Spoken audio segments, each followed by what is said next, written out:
Hey, what's up guys? Welcome back to the channel. And in this video, oh man, so I'm super hyped for this video. And it's been a long time coming for sure. Because guess what? It's back, finally. So you know that project that we've had for years? Yeah, literally years now. That just didn't seem to want to come to fruition. Well, say hello.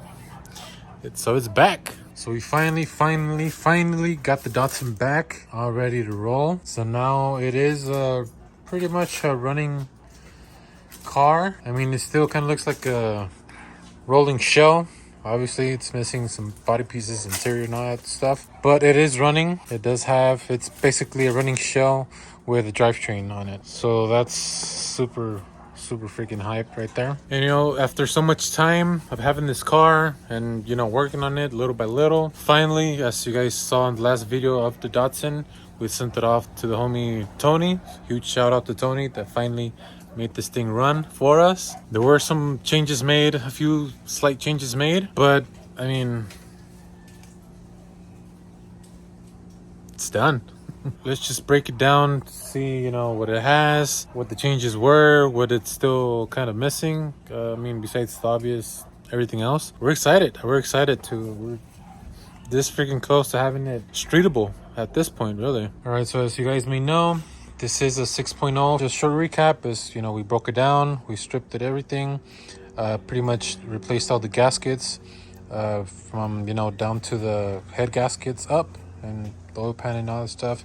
Did the little changes there. LS1 accessories, the LS6 I believe intake manifold there. There were few slight changes, like the fuel rails that we got from Jags. The radiator seems to be from Champion, pretty thick boy right here with the electric fans. All in all, I'm pretty damn happy. He even went ahead and painted the valve cover for us, so that's a nice little touch there. The CX Racing headers, at first we thought they weren't gonna fit, but turns out they did. All he needed to do is just pretty much scoot the drivetrain a little bit backward in order for them to fit properly, because on the driver's side here, as you can see from that I believe is a tension rod, that thing right there, that rod that pretty much goes at an angle here. It was very when it was in the original position, the drivetrain more to the front, you wouldn't let it sit because that bushing right there would be in the way. But when he, you know, pretty much scooted the drivetrain a little bit more back, a few inches, probably like 2-3 inches back, it fit just perfectly.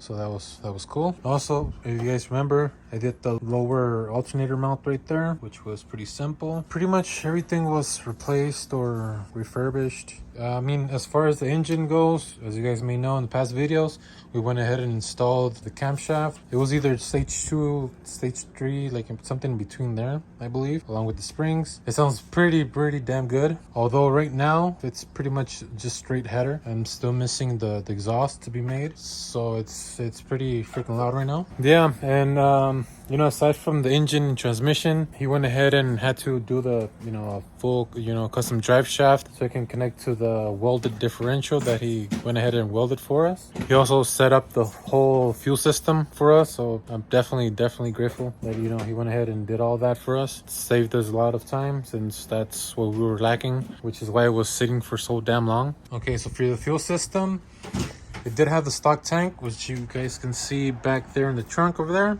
So that's the stock tank.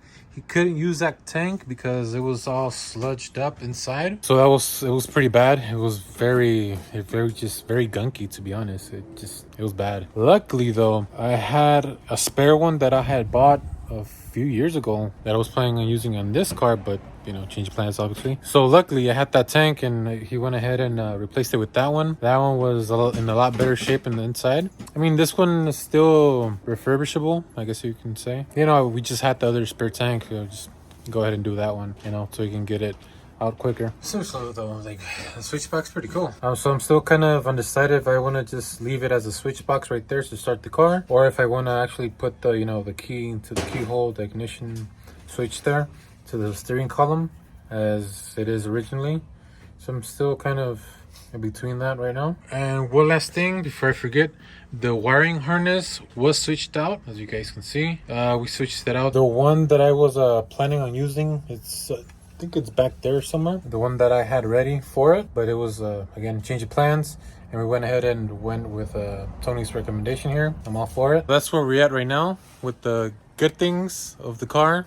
You know, that it runs the drives pretty much. You know, obviously missing seats, body panels, yada yada. So now for the things that it's still kind of, well, small things that it still needs for it to be pretty much streetable. So first of all, because it's running on headers, obviously I need to finish up the exhaust system, so I can, after that, we can go ahead and send that out back to Tony so he can retune it with the exhaust system all good to go. So right now it is, I believe it's running a little rich right now because it's just open headers. Second of all, we had to replace the master cylinder for the clutch and the brakes because it was just beyond crusty.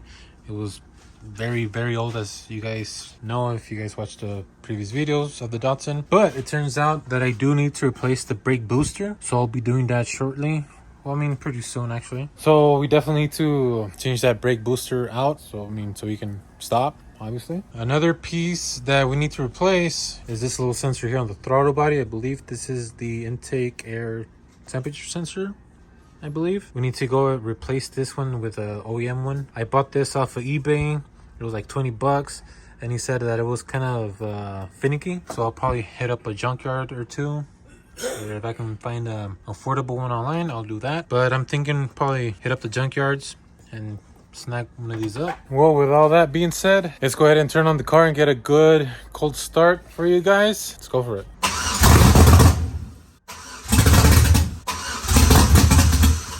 So as you guys can see, cranked it. It might be low on gas. We're gonna go ahead and pretty much fill up this bad boy over here with gas. We can fill that other bad boy over there with gas, at least 5 gallons, so I can at least start the damn car.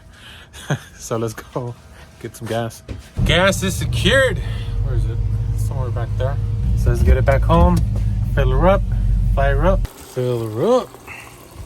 All right, now that we dropped in a whole 5-gallon jug there, let's go for round 2.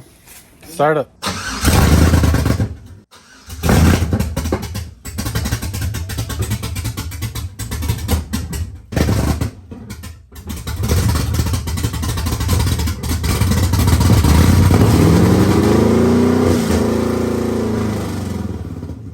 All right, so unfortunately, we're not able to turn on the car right now. I need to go ahead and change out some a fuel filter that we had installed just to clean out all the debris from the gas tank that could have been left in there.